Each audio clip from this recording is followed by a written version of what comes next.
to how to import your internship learning outcomes to your internship Canvas course.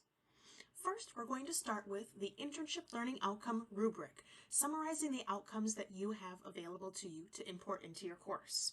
The first 4 outcomes listed here are the required outcomes that all instructors will need to import into their courses.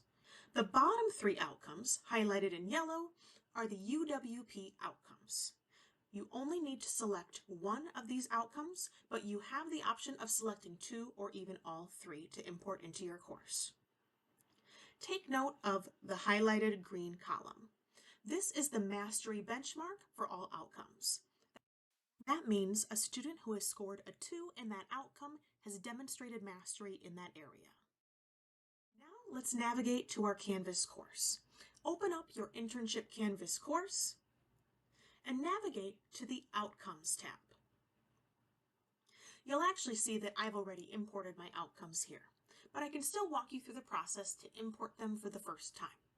You may want to create a group to add them to better group your outcomes, but this is not a required step. You're going to want to hit Find. Select Account Standards, UW Parkside Instructional Top Level, Internships, and now you will see all of those learning outcomes. Let's click the first one. Scroll down and hit the green Import button. You're going to want to repeat this process for all other outcomes until you see the outcomes listed here. As a reminder, you don't have to import all 3 of the UWP outcomes, but you must import at least one.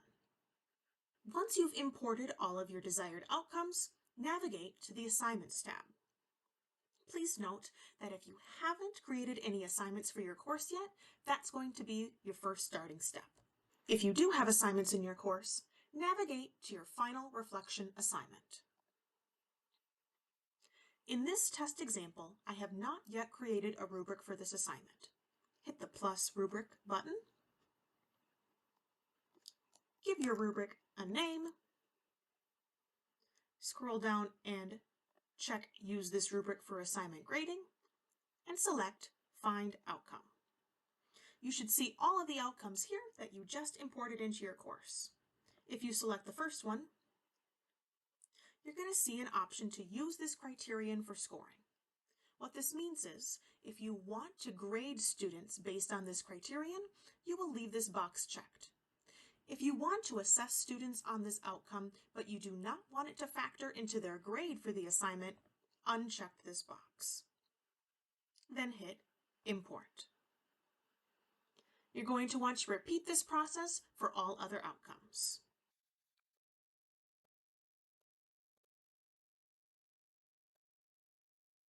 Once you've added all the outcomes, review your rubric. You'll notice that there was still a placeholder criterion at the top.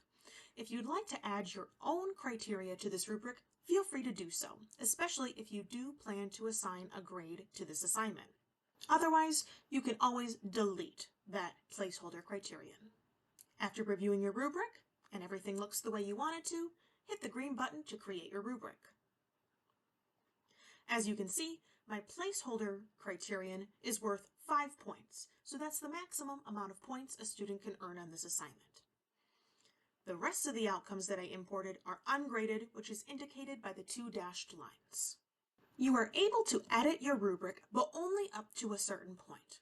Once you have used this rubric to assess a student, it is no longer able to be edited. Let's take a look at a different test case. In this example final reflection assignment, I've already created a rubric that I use to grade students out of a total of 40 points. I'm still going to use the pencil icon to edit this rubric, scroll to the bottom, and find Outcomes. Once again, you'll see the list of outcomes you imported here. If I would like to add points to this rubric and have it factor into students' grades for this assignment, I'll leave the box checked. Otherwise, uncheck that box so this assessment does not factor into students' grade for the assignment. I'll do that for all other outcomes.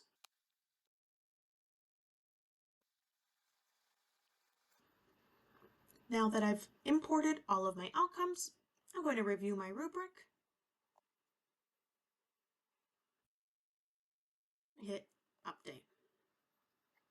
As you can see, these criteria are still worth 10 points each, and the new outcomes I've added are ungraded, leaving this assignment rubric still worth 40 points.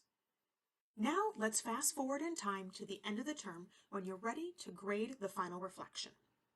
Navigate to the assignment and open the speed grader.